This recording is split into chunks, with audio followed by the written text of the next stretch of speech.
আজকের আমি রান্না করব দুধ পটল।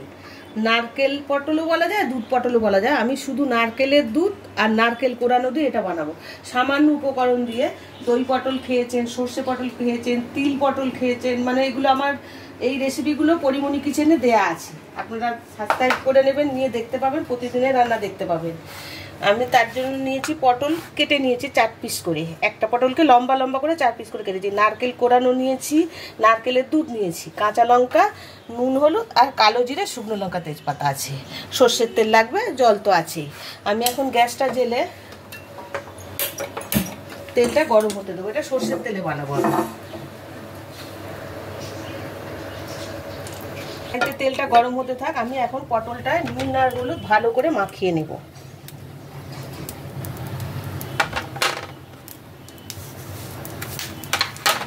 এটা আগে একটু মাখিয়ে রাখলেও ভালো হয়। পটল আমরা যেমন ভাজার একটু আগে মাখিয়ে রাখলে বেশি ভালো হয়, সেইভাবে আপনারা মাখিয়ে রেখেও দিতে পারেন। আমি এখন মাখালাম, মেখে তেলটা গরম হলে আমি পটলগুলো ভালো করে ভেজে নেব। তেল গরম হয়ে গেছে, এখন আমি পটলগুলো ভালো করে ভেজে নেব। সব কটা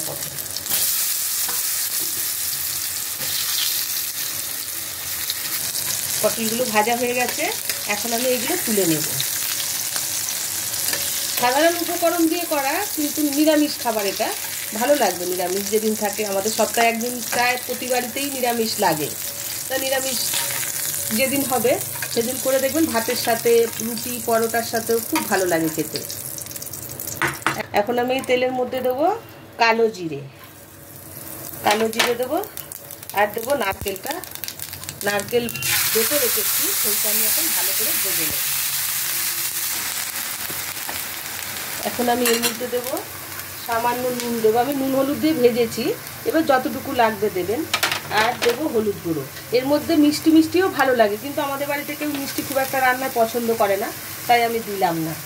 আর দেবো কিছু কাঁচা লঙ্কা। কাঁচা লঙ্কা দিয়েই হবে, শুধু কাঁচা লঙ্কাগুলো আমি কুচিয়ে দেবো।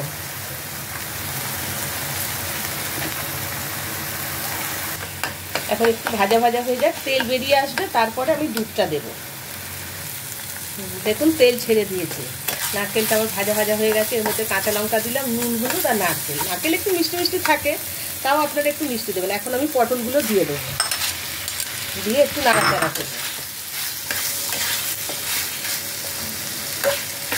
এখন আমি এই নারকেলের দুধটা, সমস্ত দুধটা দিয়ে দিলাম। এই দুধেই হবে কিন্তু শুধু নারকেল বাটা আর নারকেলের দুধ। এটা হচ্ছে নারকেল পটলও বলে, দুধ পটলও বলে, কিন্তু নারকেলের দুধ আর নারকেল কোরানো যেহেতু, এটা আমি বলবো নারকেল পটলই বলা ঠিক। এখন 2-3 মিনিট আমি ঢেকে দেবো। একটু 2-3 মিনিট হয়ে গেছে, এখন আমি ঢাকাটা খুলে দেখি।